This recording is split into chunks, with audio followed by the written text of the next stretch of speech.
Imagine a corporation so powerful. It didn't just have employees, it had an army. A company so wealthy, it didn't just pay taxes, it collected them from millions. This wasn't a government. This was the East India Company, a group of merchants who started with a piece of paper and ended up ruling one-fifth of the world's population. But how did a London startup become the most dangerous monopoly in human history? This is the story of how greed turned into an empire by the year 1700. They weren't just trading spices and silk, they had their own private army of 260,000 men.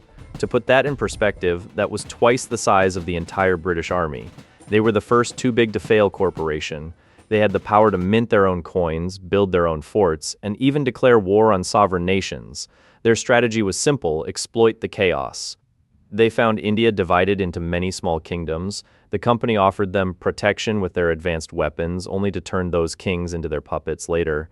But total power leads to total corruption. To maximize profits for shareholders in London, the company seized control of the food supply in Bengal. They forced farmers to grow opium and indigo instead of rice.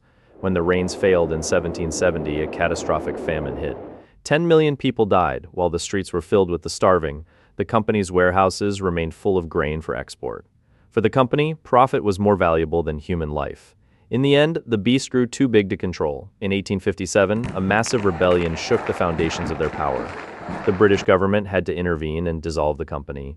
But did the company really disappear? Not exactly. It provided the blueprint for every modern megacorporation we see today. Today, we think companies like Amazon or Google are giants, but they are shadows compared to the monster that was the East India Company.